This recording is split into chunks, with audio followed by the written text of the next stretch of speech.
I need to tell you something that I have never said in its entirety to another person, not to my sister, not to the attorney who helped me fight back, not to the friends who sat with me in the weeks after my father died.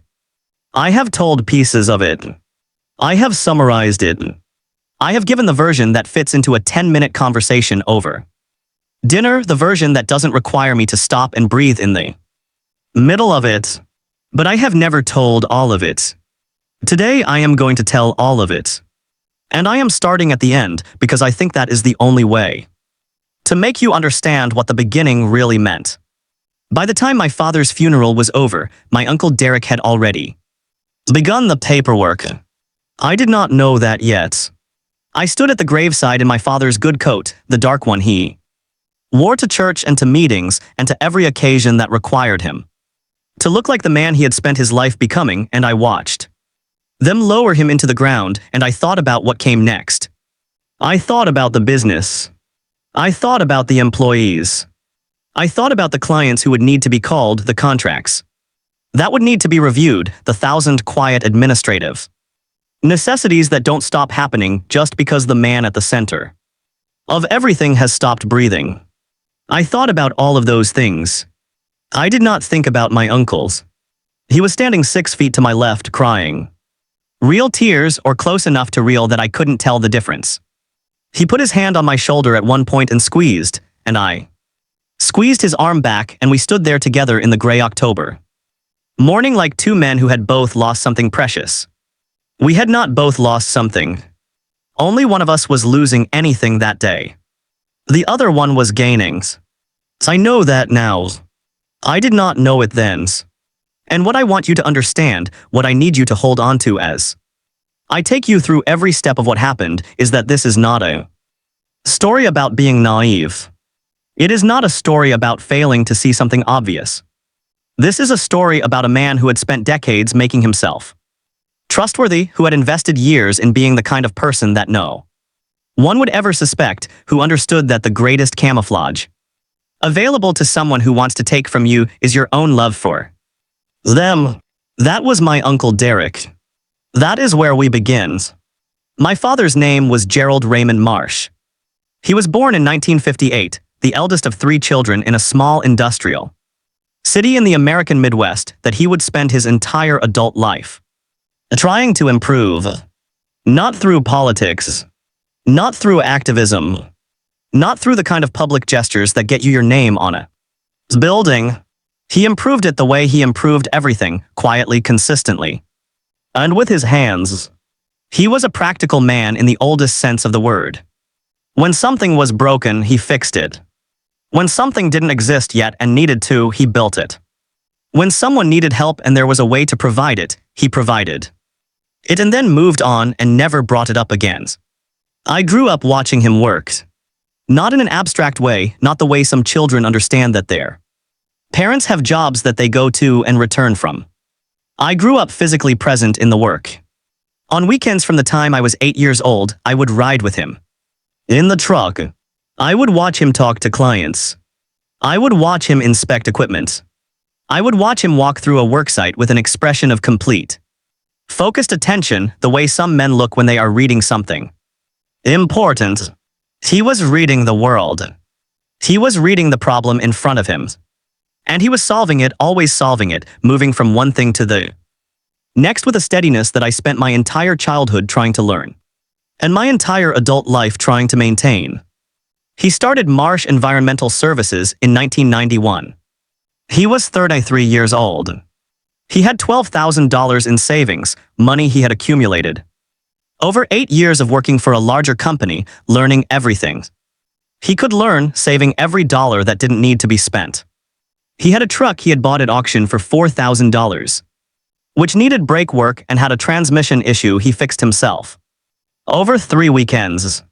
He had a list of contacts he had built through 9 years of showing up on time and doing the work correctly. And he had an understanding of a gap in the local market that nobody else seemed to have noticed yet. The gap was this: the large environmental services companies that operated in our region were exactly that large. They had regional offices and corporate structures and procurement. Processes that made them slow and expensive. The small operators were cheap but inconsistent. My father positioned himself exactly in the middle. Mid-sized contracts, handled with the care and consistency of a small personal operation, but with the reliability and professionalism that the larger clients needed. He was right about the gap. Within 3 years, he had 4 employees and a second truck. Within 8 years, he had outgrown the garage he had been using as his base of operations and had leased a proper yard on the east side of town. Within 15 years, Marsh Environmental Services had 42 employees, a fleet of 7 vehicles, long-term service contracts, with 4 different municipalities, and a reputation that preceded him. In every room he walked into, he had built that. Every single piece of it. Without a business partner. Without outside investors. Without anyone else's name on the door. He built it and he ran it, and he spent 31 years feeding it. And shaping it and making it into the thing it became. And from the very beginning, before I was old enough to understand what he was telling me, he said the same thing. This is for you, you and your sister. One day this will be yours. All of it, every truck, every contract, every client relationship. Every dollar in the accounts. You just have to be ready for it. My sister's name is Patricia. She was 4 years younger than me, which meant that by the time I had understood what the business meant, she had already started to understand that the business was not what she wanted. That was never a source of conflict. My father understood it without requiring any discussion. Patricia was sharp in ways that were different from the ways the business required. She was creative. She was imaginative in ways that made her restless in the kind of practical, systematic environment that running a company demanded. She went to art school. She moved to Portland. She built a life there with her husband and her 2 daughters, a life that had nothing to do with environmental services or municipal contracts or fleet maintenance schedules. My father was proud of her. Genuinely, completely proud of her. He never made her feel that she had chosen the wrong thing. And she was good to him. She called every week. She brought the girls to visit 3 or 4 times a year. She was present in the ways that she could be present given the distance. But the business was mine. That had been understood between the 3 of us without ever being stated as a formal decision.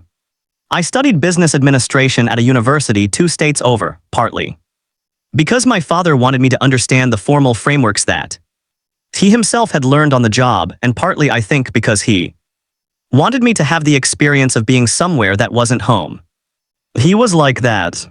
He believed that the best thing you could do for someone you loved was give them room to find out who they were before they came back and took on the weight of who you needed them to be. I came back. I was 23 years old and I came back and I started at the bottom, not symbolically. Literally. I spent the first 6 months working crew. Out in the field doing the physical work, learning the actual operations from the ground up. My father insisted on this. He said, you need to know what this work actually is before you can make decisions about it. You need to have done it, otherwise you will make decisions from the wrong position, and the people who actually know will see it in everything you do. So I worked crew. I went out in the mornings. I came back in the evenings. I was tired in a way I had never been tired before, a physical exhaustion that sat in the bones. And I learned. I learned what the work actually cost in terms of human energy. I learned which parts of the job were harder than they appeared from the outside. I learned which pieces of equipment were reliable and which were managed through a combination of competence and prayer. I learned the names of the long-term employees, the ones who had been with my father for 15 or 20 years, the ones who were not just workers but custodians of the institutional knowledge that kept the whole operation running. After 6 months on crew, my father moved me into the office. Not as a manager, not yet. As a learner. I sat with the office manager. I sat with the accountant. I sat in on every client meeting, every contract negotiation, every conversation with the municipal contacts that represented the backbone of our revenues. I said nothing in these meetings unless I was directly asked a question. I listened. I took notes. And my father in the evenings would go through the notes with me. What did you observe? He would ask. What would you have done differently? What question should I have asked that I didn't? This went on for 3 years. 3 years of being educated by the most effective teacher I have ever had in the discipline I was born to inherit, with the patience of a man who knew he had time and was determined to use it correctly. By the time I was 27, I was managing our largest municipal contract independently. By the time I was 30, my father had stepped back from the day-to-day operation and was functioning more as a strategic advisor. Present engaged, still absolutely the authority when it came to the big decisions, but no longer required to be in the office at 7 in the morning every day. He had earned that. And I had been given carefully, deliberately, generously everything I needed to carry what he had built. Or so I thought. Now I need to tell you about Derek. Derek Raymond Marsh was my father's younger brother. He was 54 years old at the time of my father's diagnosis. He was 3 years younger than my father, which meant that growing up, he had been the beneficiary of the older brother's relative stability.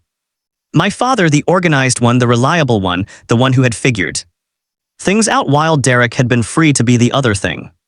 The charm. And he was charming. I want to be honest about this, because the easiest thing in the world would be to tell you that Derek was obviously villainous, that he had the look of a man not to be trusted, that anyone paying attention would have seen what he was from the beginning. That would be a comfortable lie. The truth is that Derek was one of the most genuinely pleasant people I had ever known. He was funny in a way that didn't require anyone else to be the punchline. He was attentive in conversation, the kind of attentive that makes you feel when he was talking to you that you were the most interesting person in the room. He remembered everything. Your birthday. Your kids' birthdays. The name of the project you had mentioned in passing 6 months ago. The band you had said you used to love in high school. He would show up with tickets to things. He would call on the exact day you mentioned something difficult was a happening. He was, and I have thought about this word for a long time, and I keep coming back to it. He was devoted. He seemed devoted to the people he loved. He seemed to show up for them in ways that cost him something. I believed that. My father believed it. The whole family believed it. And because we believed it, we never looked at it from a different angle. We never asked the question, what does Derek get from being this way? Because the answer that I can see clearly now, 3 years later, is that what Derek got from being this way was access. Access to my father. Access to our home. Access to the dinners and the conversations and the quiet evenings in the back room where two brothers talked about the things that mattered. Access to trust. And trust, in the end, is the only currency that actually buys what Derek was after. He had never had money. That was another open secret. Derek had tried 4 different businesses over the years. A printing company, briefly. A landscaping operation that got as far as having a name before the partner dispute dissolved it. A franchise opportunity that turned out to be significantly less profitable than the brochure had suggested. A vague consulting arrangement that lasted about 18 months and generated some income that nobody ever got a clear picture of. None of these things had worked. Not because Derek lacked intelligence, he was genuinely intelligent. But because intelligence without discipline produces a certain kind of person.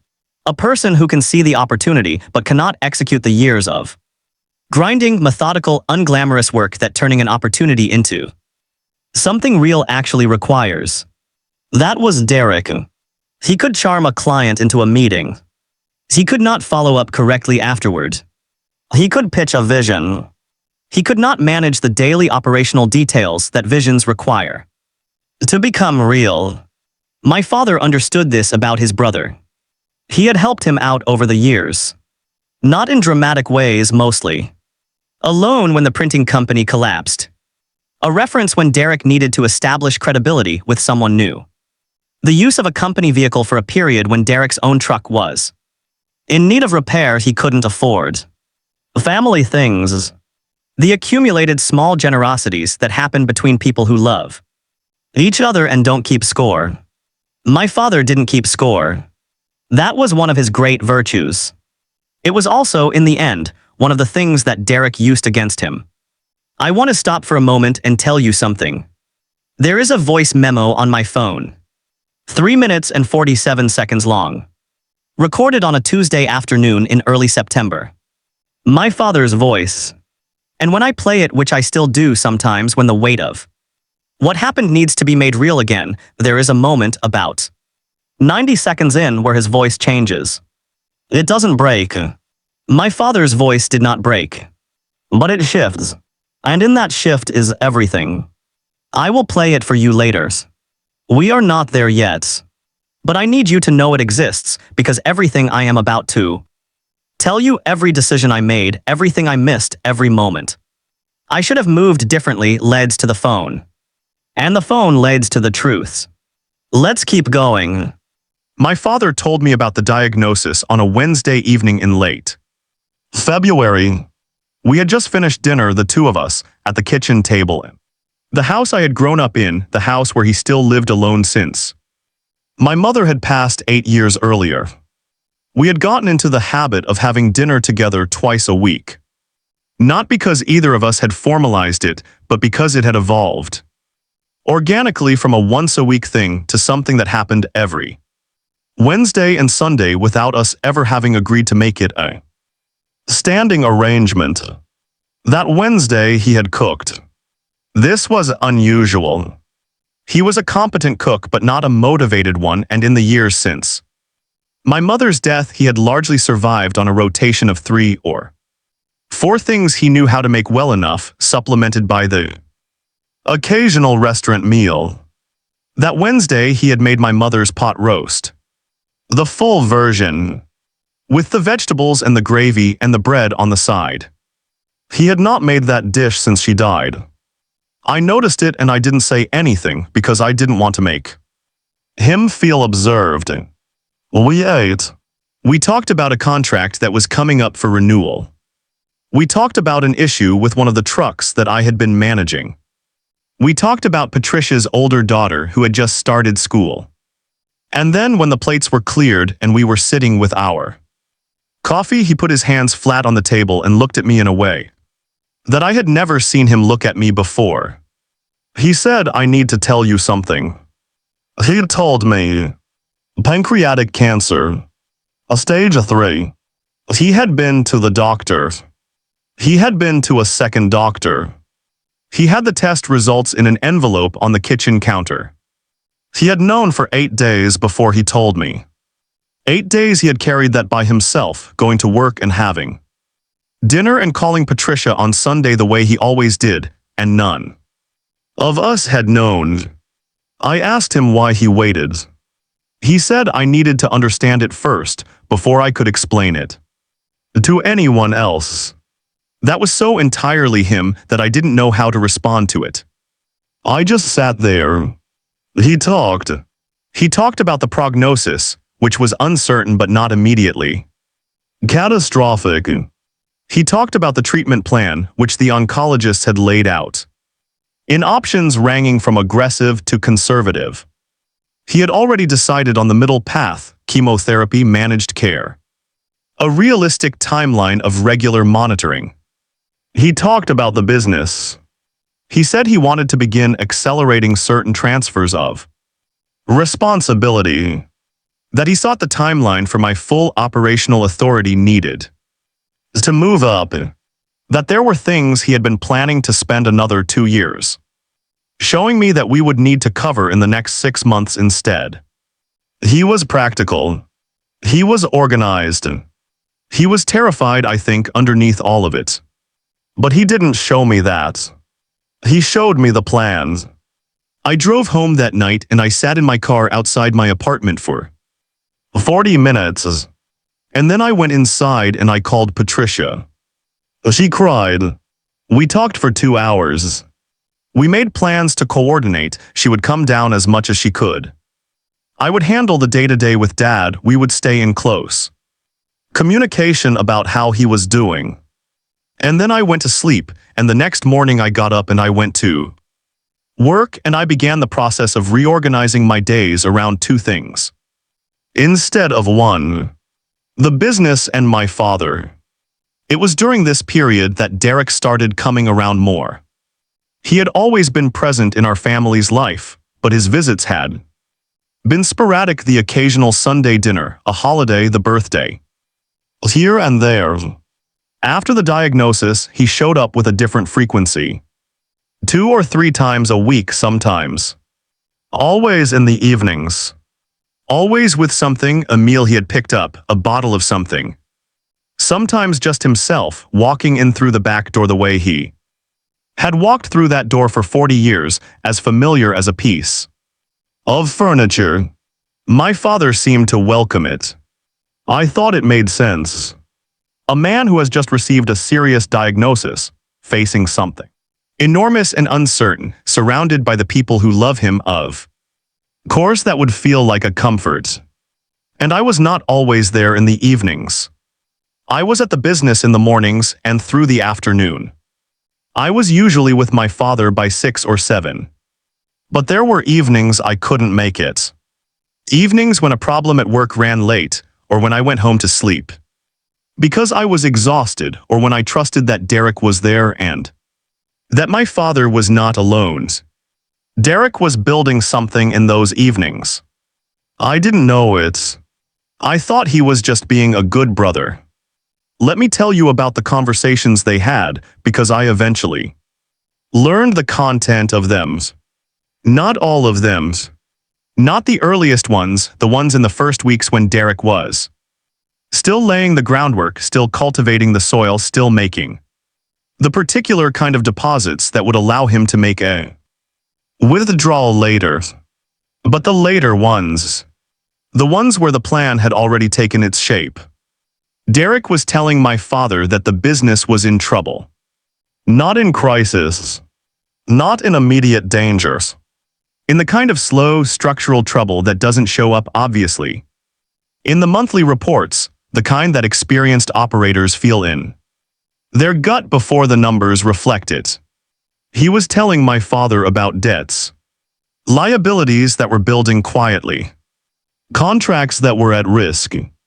He was citing specific numbers, a specific clients, a specific concerns.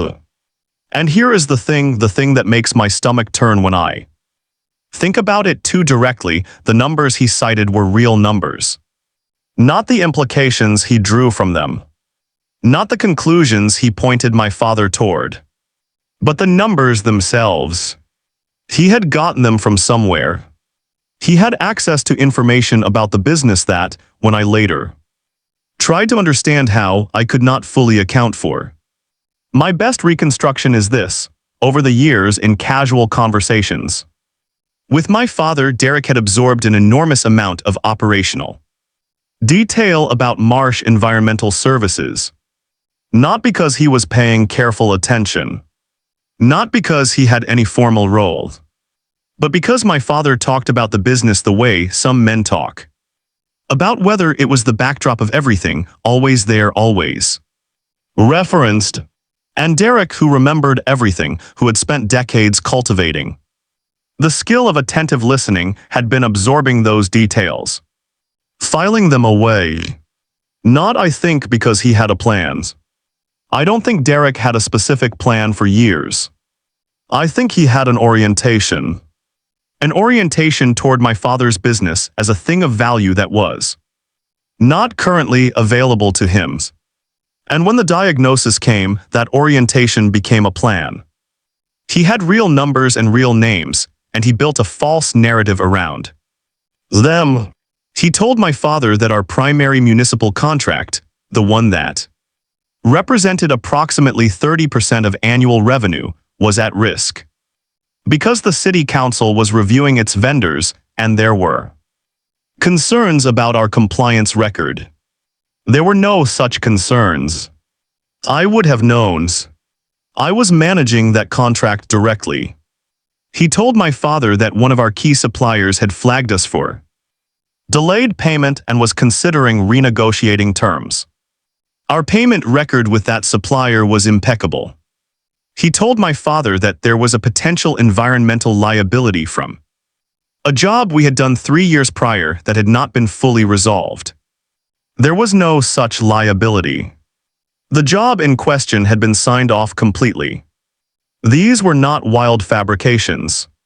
They were surgical ones, close enough to the texture of real operational concerns that a man who was sick and on medication and increasingly exhausted might not immediately identify them as invented.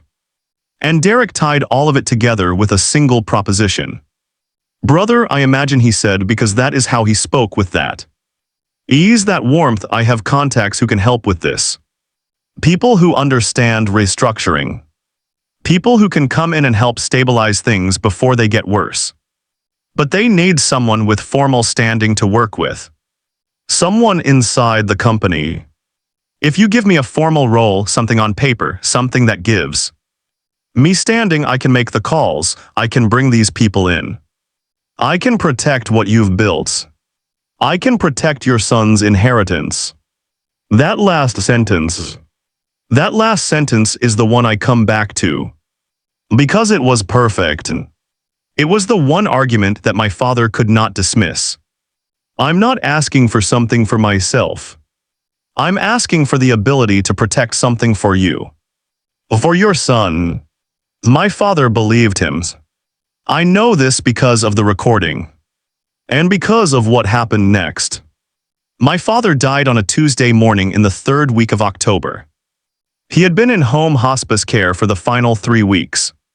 The oncologist had told us around the middle of September that the chemotherapy had not produced the results they had hoped for and that the cancer had advanced in ways that made further aggressive treatment more harmful than beneficial. My father listened to that assessment and then asked 2 clarifying questions.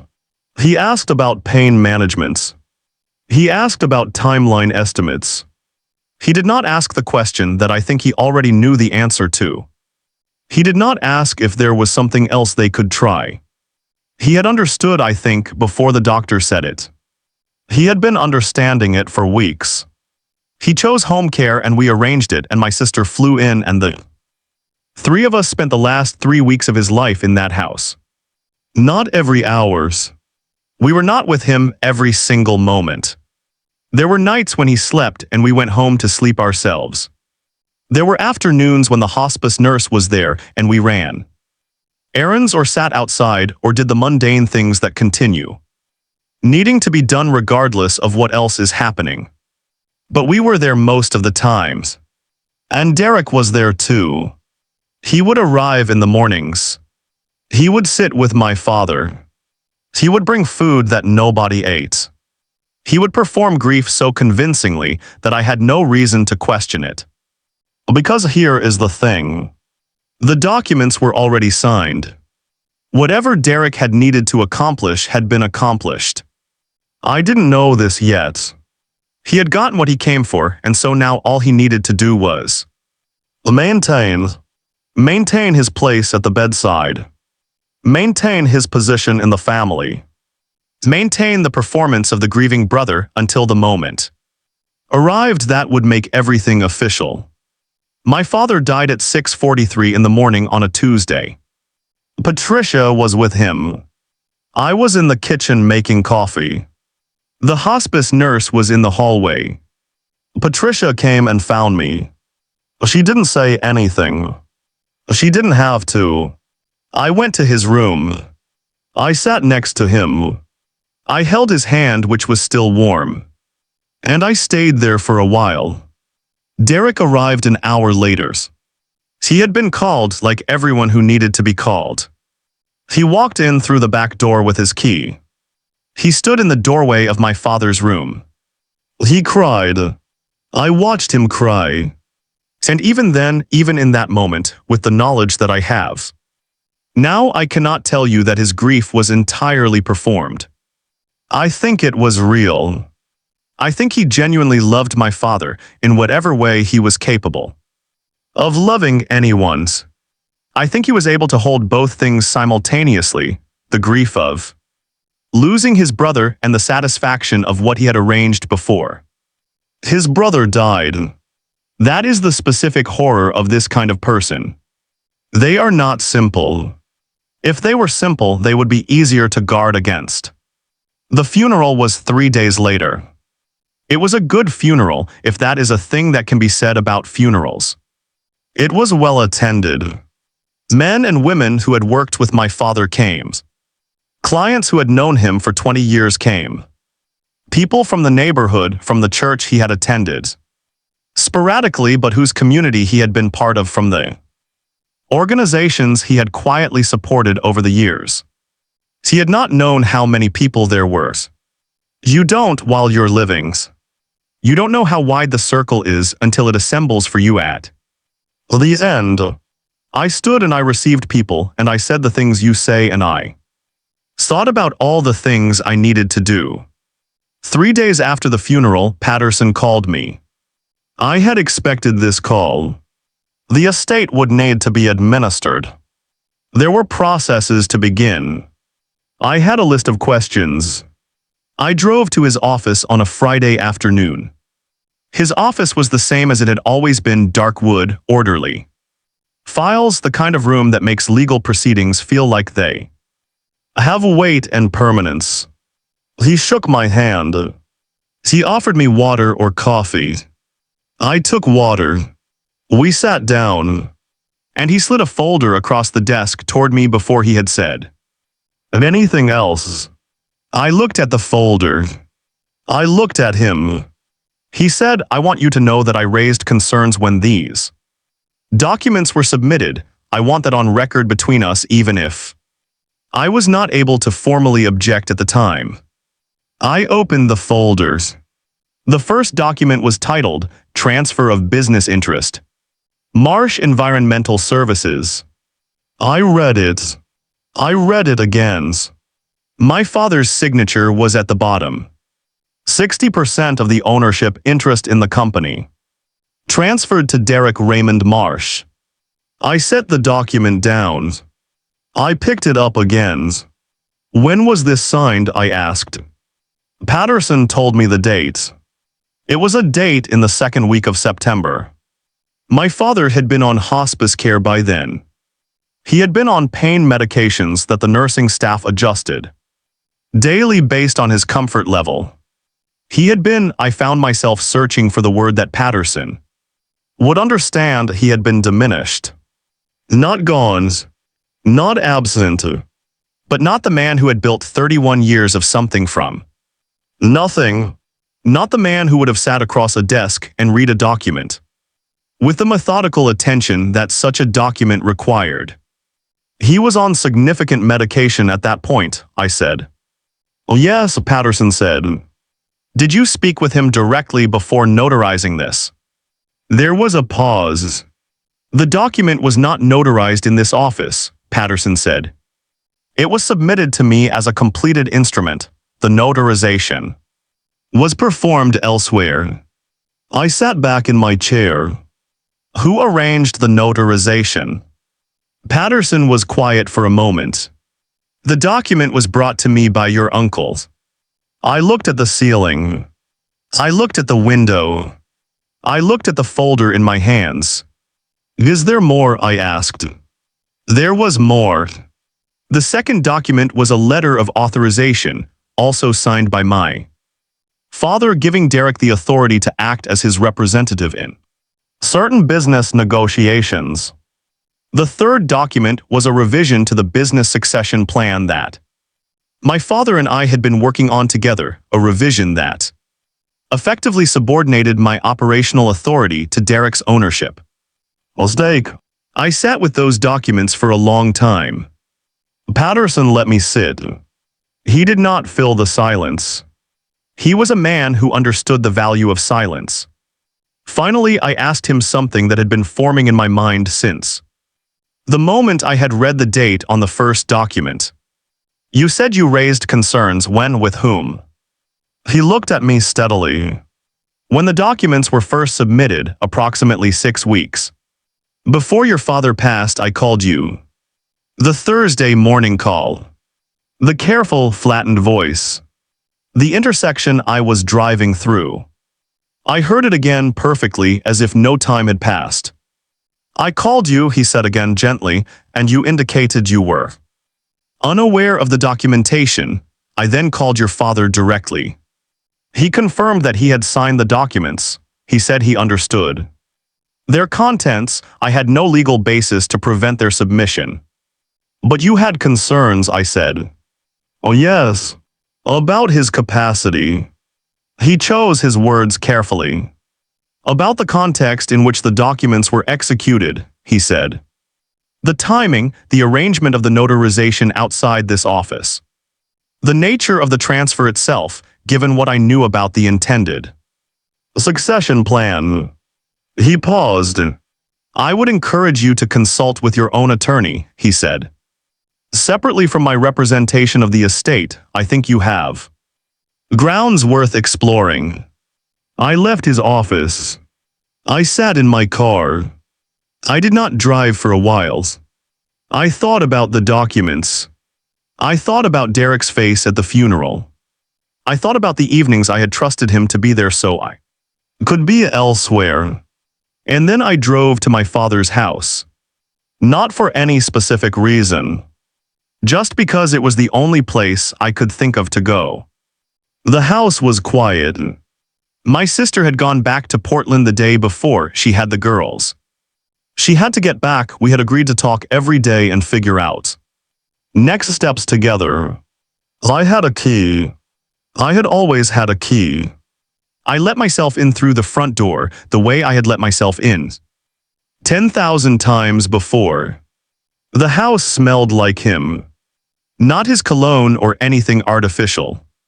Just the accumulated scent of a life lived in those rooms, coffee and wood oil and the particular combination of materials that make a house. A specific to one person. I walked through the kitchens. I walked through the living rooms. I went down the hall to his bedroom. I stood in the doorway. The bed was made. The hospice equipment had been removed by the service already. His reading chair was in the corner. The stack of books he had been working through before he got too tired to read. His reading glasses folded on the nightstand.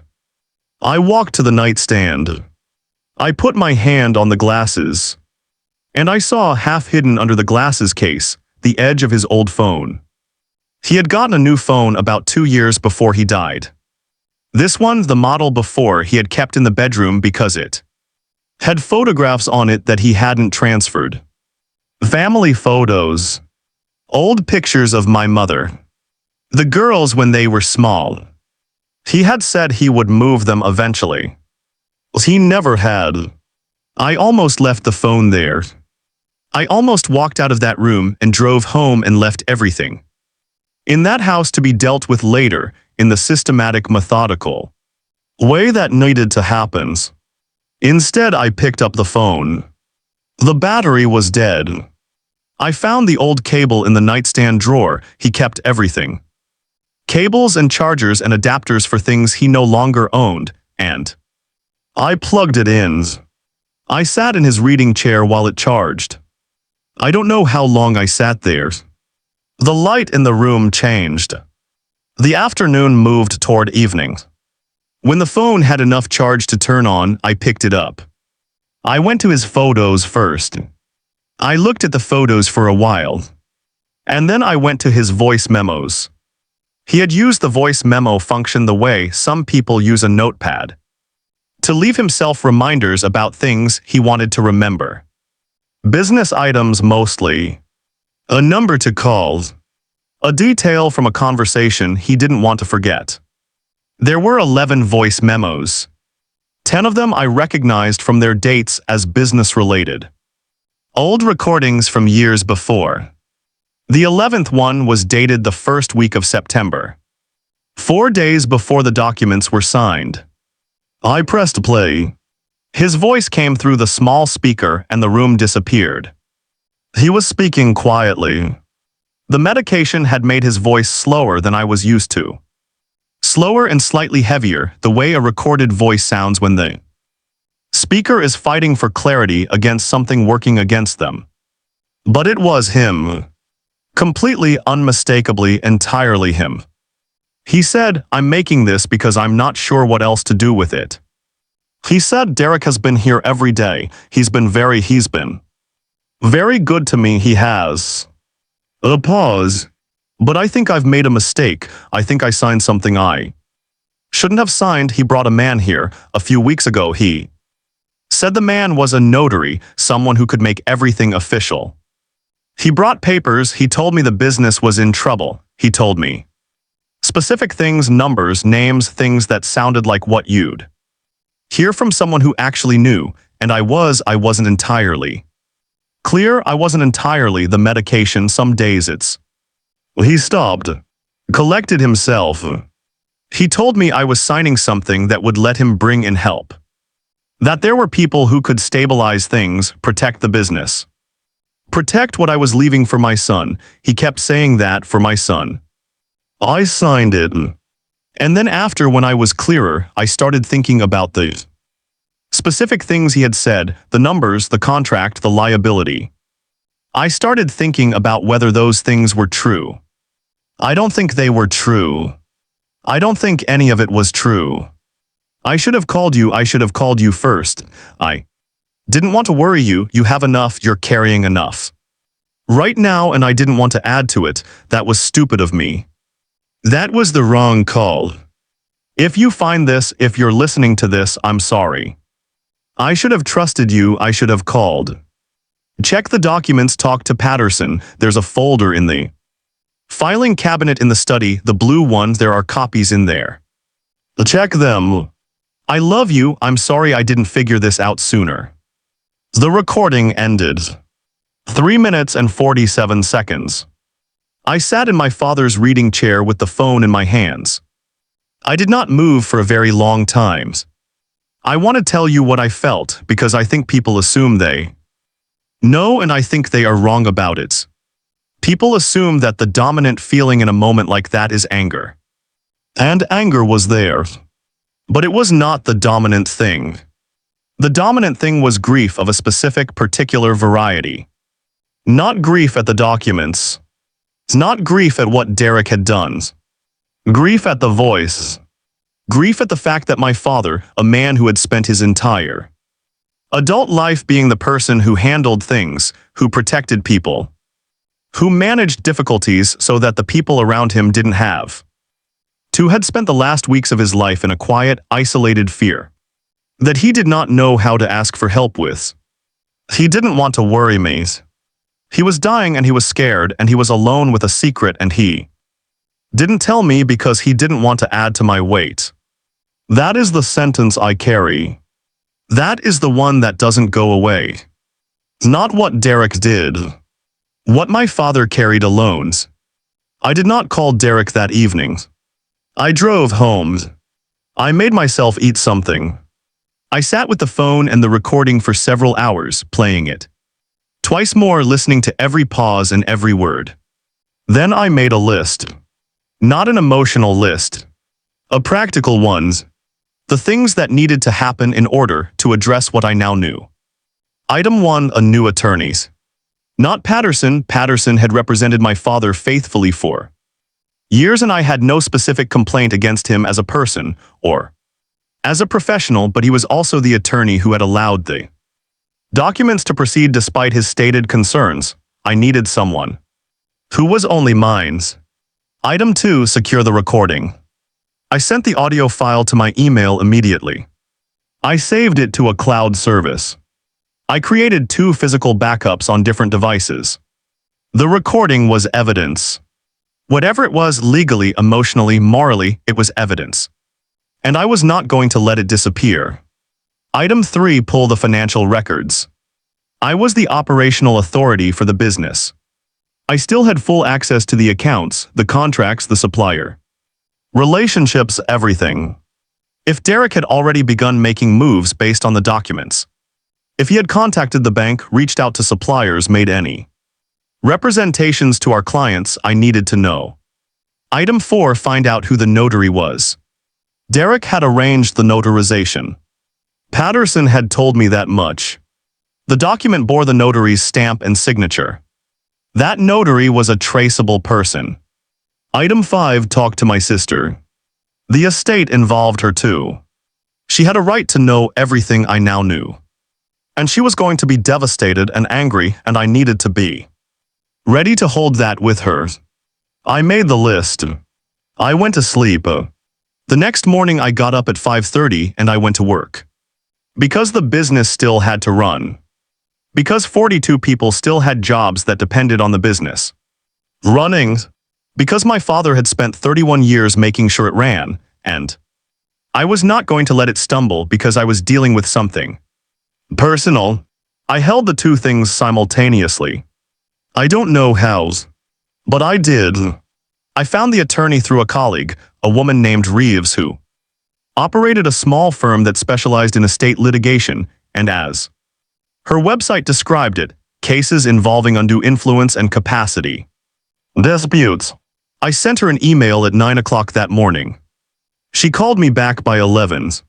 I told her everything. The diagnosis, Derek's increased presence, the documents, Patterson's call that I had failed to return, the voice memo. She was quiet for a moment after the voice memo. Then she asked me 3 questions. She asked if the recording was clearly my father's voice. I said yes. She asked if I had any documentation of his medical status at the time. The documents were signed, specifically any records from the hospice or his treating physicians. I said I had access to everything. She asked if I knew who had performed the notarization. I said I had a name from the document but had not verified who this person was. She said, "Send me everything you have tonight. I'll call you tomorrow morning." She called the next morning at 8. She said 3 things. First, the recording was admissible as a statement against interest, and as evidence of my father's state of mind in the days preceding the signing. It was not a legal document, it was not a will. But it was evidence, and in a capacity challenge it was significant evidence. Second, the medical records from the hospice and his treating team, combined with the medication logs from the relevant period, would likely establish that my father was operating under conditions that impaired his capacity to execute a legally binding agreement. Third, the notary named on the document was not currently listed in the state's active notary database. She said that last thing in a very quiet, very precise voice. I said, "What does that mean exactly?" She said, "It means the person who notarized those documents may not have been legally authorized to do so at the time of notarization." She paused. "Which means the documents have a procedural defect that exists entirely independent of any question about your father's capacity." I sat with that for a moment. "So there are 2 separate grounds," I said. "There are at least 2 separate grounds," she said. She moved very quickly. Within 48 hours, Reeves had filed an application for a temporary freeze on the business accounts, pending a full legal review of the ownership transfer. She had also sent a formal letter to Derek, informing him that the documents were being contested. Derek received this letter on a Thursday. I know because he called me on Friday morning. I did not answer. I let it go to voicemail. He did not leave a message. He called again Saturday afternoon. I did not answer that one either. I let 3 more days pass. I needed those days. Not to plan anything dramatic. Not to rehearse a speech or prepare an argument. I needed them to become calm. Because I could feel, underneath the practical methodology I had applied to the situation, a very large amount of something that was not calm. And I understood that walking into a confrontation with that energy, unmanaged, would be a mistake. I needed to be clear. I needed to be precise. I needed to say the things that needed to be said and then stop talking. On a Thursday evening, 11 days after I had found the phone, I drove to Derek's house. He lived 20 minutes from my father's house. A modest place, well kept, with a truck in the driveway and a porch light that came on automatically when it got dark. I parked on the street. I sat for a moment. Then I got out. He answered the door quickly. Perhaps he had seen me pull up, or perhaps he was simply alert, expecting something to come. He looked surprised to see me. Pleasantly surprised or performing pleasant surprise by that point. I was no longer certain I could read the difference. "Hey," he said, "come in." I came in. His house was tidy in the way that single people who care what others think maintain tidiness, not the organic order of a house that's actually lived in, but the arranged neatness of a space prepared for observation. We sat at his kitchen table. He offered coffee. I said yes. He made it. We sat with the mugs between us. He talked about my sister. Had I spoken to her recently? Was she doing okay? He talked about the business, just checking in, making sure everything was running smoothly. He knew how much pressure I was under. He talked about my father. He said he missed him. He said some things about the early years, stories from their childhood, one of which I had heard before and one of which I hadn't. He was very good. Even then, knowing what I knew, I could see how very good he was. 4 minutes of this. Maybe 5. And then I put my phone on the tables. I had the recording cued. "I want to play you something," I said. His expression did not change. "Sure," he said. I pressed play. My father's voice came into the kitchen. I watched Derek's face. The first few seconds, a kind of careful stillness. The expression of a man who is deciding how to receive something before he knows what it is. Then the stillness deepened. It became something else. It became the very specific expression of a man who is hearing something he knows is catastrophic and is deciding in real time how to respond. I watched him make that calculation. I watched him decide. When the recording ended, when my father's voice said, "I love you." I'm sorry I didn't figure this out sooner. The kitchen was completely silent. Derek picked up his coffee mug. He did not drink from it. He set it back down. He looked at the table between us. "He was very unwell," he said finally. "He sounds clear to me," I said. "He wasn't always, you know how the medication affected him. Some days he wasn't." "He sounds completely clear," I said. "Let me ask you something specific. The man you brought to the house, the notary, what was his name?" Derek looked up. "Why?" "Because his certification expired 14 months before he notarized those documents," I said. "His name is on the document. I had it checked. He hasn't held a valid certification since the year before last." Derek was quiet. "The documents have a procedural defect," I said, "which means the ownership transfer is invalid on its own merits, regardless of anything else." More silence. "On top of which," I said, "my father's medical records from the hospice during the period when those documents were signed are going to show very clearly what he was on and how much, and his statement on that recording about what you told him, the debts that don't exist, the contract at risk that isn't at risk, the liability that was never there. Those are all things I can document as false." Derek put his hands flat on the table. "I was trying to protect my interests," he said. And there it was. Not I was trying to help. Not I was worried about the business. Not I thought I was doing the right thing. I was trying to protect my interests. "You convinced a dying man," I said, "on medication in the weeks before he died that his son's inheritance was in danger. You brought a fraudulent notary to his bedside. You forged a narrative out of partial information and delivered it to a man who trusted you completely. And then you stood at his funeral." Derek did not look at me. "What are you going to do?" he said. "I've already done it," I said. "My attorney filed 2 days ago. The accounts are frozen. The transfer is being contested. You'll hear from her formally if you haven't already." He was quiet.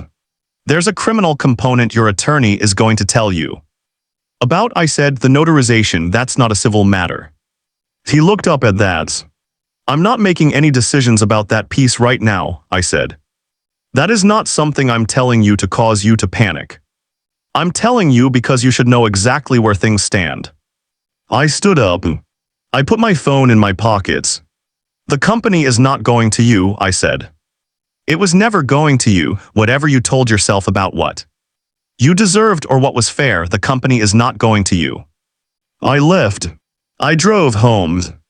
And then I sat in my car outside my apartment in the dark for a while. Not because I felt good about what I had just done.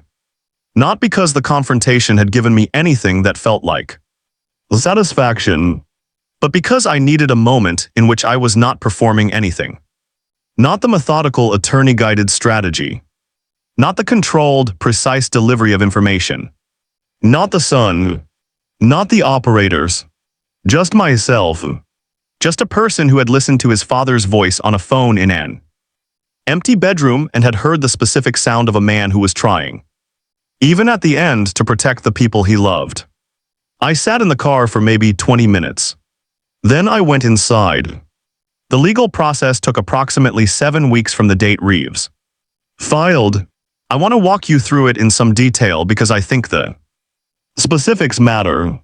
I think they matter because if you are in a situation like this, if you are reading about what happened and recognizing pieces of it in something that is happening to you or to someone you know, the specifics are not just narrative detail.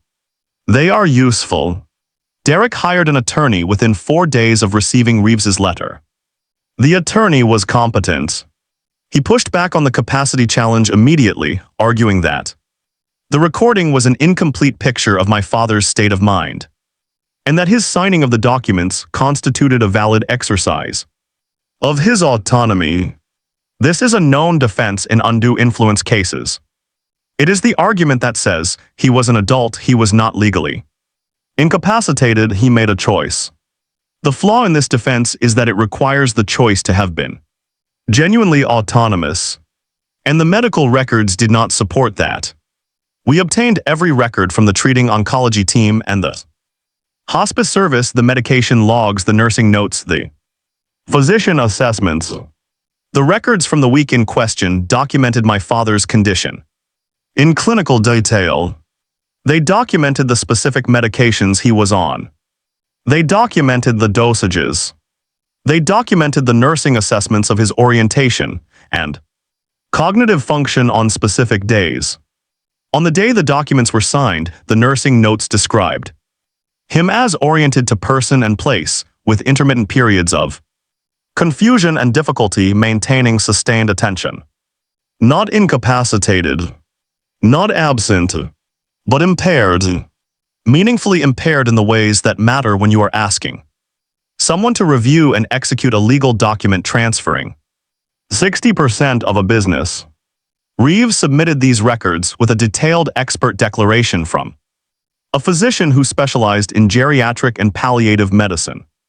The declaration walked through, section by section, what the documented medication levels and nursing assessments meant in practical terms for cognitive function. It was careful. It was technical.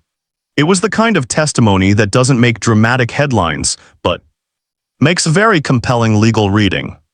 And then there was the notaries.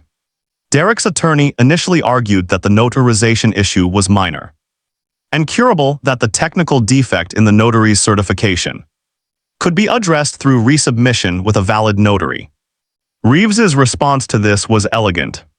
She argued that the procedural defect was not simply a technicality. She argued that the specific notary Derek had chosen, a person whose certification had lapsed, who had no obvious professional reason to be performing this service, was itself evidence of deliberate circumvention.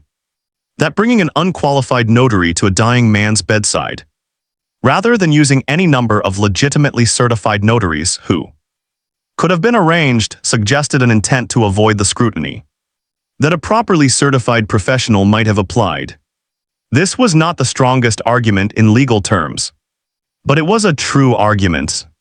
And in combination with the capacity evidence and the recording, it contributed to a picture that Derek's attorney clearly recognized was not going to resolve well for his client. In the 5th week of the process, Derek's attorney requested a meeting. Reeves and I attended. Derek was there with his attorney. It was the first time I had seen him since the evening in his kitchen. He looked diminished. Not dramatically. Not in the way that telegraphs defeat. But there was something around his eyes that had not been there before. A kind of exhaustion that was not physical. His attorney spoke mostly. Reeves spoke mostly. There was a conversation about terms. About what Derek would accept and what I would accept. I had thought carefully about this. Reeves had advised me to approach it practically. We had two strong grounds for voiding the transfer. We also had the criminal exposure around the notarization, which was a card that, if played, would turn this from a civil matter into something significantly more serious for Derek. I had thought about the criminal piece. I had thought about what my father would have wanted. Not about forgiveness, I want to be clear about that. I was not in a position to forgive, and I was not going to pretend otherwise. But my father had loved his brother. Whatever else was true, whatever Derek had done in those final months, my father had loved him for 50 years before that. And I thought about the man on that recording, the man who said he's been very good to me, he has, even in the same breath as acknowledging what he had done. That capacity for holding complexity, for not reducing people to their worst acts, that was my father. I was not my father. I am not him. But I knew what I was doing this for. I was doing it for the business. For the employees. For the 31 years he had put into it. For the fact that he had recorded his own confusion and his own fear. And left it on a phone because he knew someone needed to know. I was not doing it to destroy Derek. I was doing it to get back what belonged to us. In the 6th week, Derek dropped the challenge entirely. He signed a formal withdrawal of claim to the transferred interest. The ownership transfer was voided in full. The business reverted. Marsh Environmental Services came home. His attorney later communicated to Reeves that Derek would not be making any further claims against the estate. No further documentation emerged. He walked away. And then there was quiet. The particular kind of quiet that follows something enormous. Not peaceful quiet. Not resolution quiet. Just the absence of noise. The space where something had been. I went back to work. I informed the long-term staff of what had happened in broad terms. I did not share details. I did not make it a story. I said that there had been a legal challenge to the estate and that it had been resolved in the company's favor. 3 of them, the ones who had been there the longest, the ones who had known my father since the early years, said nothing when I told them. They just nodded. One of them, a man who had driven for the company for 19 years, put his hand on my shoulder the way my father used to do. Just for a moment. Then he went back to work. I stood there for a moment. And then I did too. My sister came back to town the following month. She had known everything from the time I found the recording. I had called her the night I found it, the night before I started building the list. She had been quiet on the phone when I played the recording for her. A different kind of quiet from mine. She had never been close to Derek in the way I had been. She had always found something in him slightly off, something she had attributed to personality differences rather than anything more specific. When she heard the recording, she said, I knew there was something. She didn't say, I told you so. She didn't need to. She came back and she got involved. Not in the operations, that was still mine, still the thing I was built for, but in the strategy. In the longer-term decisions about where the business was heading. In the conversations about what we owed the people who had stayed. Through everything my father had built. My father would have liked that. He would have liked seeing both of us at the table. I think he always hoped for something like that, even though he never pushed for it. He understood that people need to find their own way to the things that matters. He just made sure the things were there to be found. Derek did not go to prisons. I want to say that plainly because if you are waiting for a criminal resolution, I don't want you to get there and feel that something was left incomplete. The notarization issue was examined by our attorney and by a local prosecutor's office. It did not result in charges. The determination, as Reeves explained it to me, came down to several factors. The civil matter had been resolved, the harm had been remedied. The case would have required establishing intent in ways that were possible but resource-intensive, and Derek had no criminal history. The prosecutor declined to pursue it. I was not surprised. I was not satisfied either. I will not pretend I was satisfied. But I had known going in that the legal system is not a machine for producing satisfaction. It is a mechanism for resolving disputes. The dispute was resolved. Derek lost what he had tried to take. He lost his standing in the family. My sister stopped speaking to him entirely. The relationships he had built over decades with people who knew my father, who knew our family, those relationships collapsed when the story became known in the ways these things become known. He has not contacted me since the meeting. I have not contacted him. I don't know if that will ever change. I don't think about it much.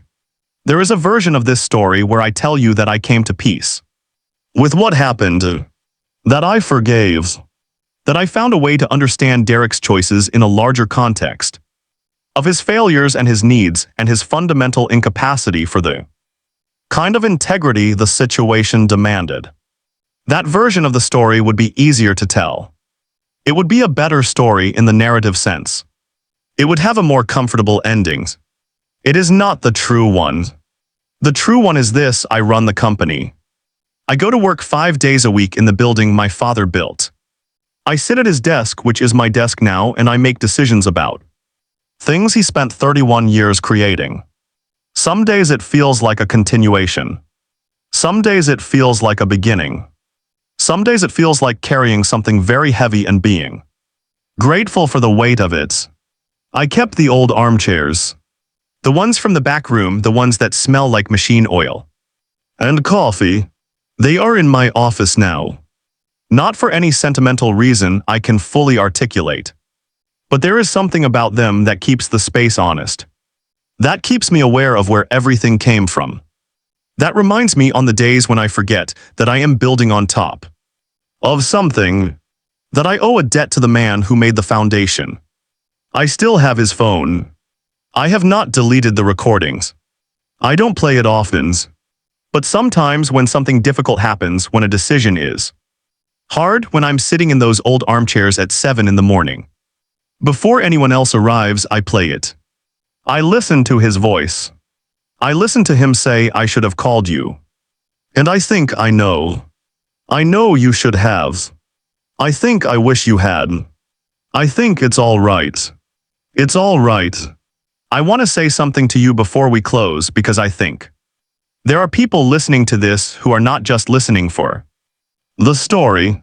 I think there are people who recognize something in it, who are watching something happen in their own family right now, who have noticed a shift in the dynamic around a parent or a grandparent, or a relative who is sick or aging or in a position of vulnerability, who have seen someone start showing up with a frequency that feels slightly wrong, who have filed away a phone call they didn't return, who have told themselves they are being paranoid, ungenerous, suspicious of someone who loves them. I want to say this to you. You are not being paranoid. The most effective betrayals in families happen in the space between your discomfort and your love. They happen because love creates a specific kind of blindness. Because loyalty, real loyalty, the kind that good people have, creates a reluctance to suspect. Because the person most likely to take from you is the person you would least suspect. That is not an accident. That is a strategy. So if you are watching something and it does not feel right, be present in the rooms you feel awkward entering. Ask the questions that feel impolite. If someone calls you with a concern, even a vague one, even a professionally cautious one, call them back. Have the uncomfortable conversation with the person you love, who is sick, and do it while you can still have it. Tell them what you would want to know. Ask them what they need to know. Do not assume that silence is peace. Sometimes silence is a person who doesn't want to worry you. And sometimes by the time you realize that, the only way they have left to tell you is on a voice memo on a phone in a bedroom. That smells like them. Don't wait for the phones. Don't let it get to the phones. I say this not to frighten you. I say it because I believe that the people who take from families, the Derricks of the world, they count on exactly this. They count on your good faiths. They count on your discomfort with suspicion. They count on the fact that you are busy and tired and grieving, and not paying attention to the one thing that needs your attention. Pay attention, even when it is hard, even when it feels disloyal, even when the person you are watching is someone you have loved for a very long time. Pay attention. If you have been through something like what I have described, if any of this lands in a place that is not abstract for you, I want you to know that you are not alone in it. Leave it in the comments if you feel able. Or just know that this channel exists because these stories are more common than anyone admits. Because families are complicated. Because love is complicated. Because the people who hurt us most are almost always the ones we let closest. My name doesn't matter. This channel is called Shattered Loyalties. And if you are new here, there are more stories. Stories about the spaces between what families say and what they do. About the documents signed in quiet rooms. About the phone calls not returned. About the things people do when they believe no one is watching. I am glad you found this. Subscribe if you want to hear the rest. And if someone you love is sick right now, if you are carrying what I was carrying, be present. Be the person who returns the call. Be there. Stay safe.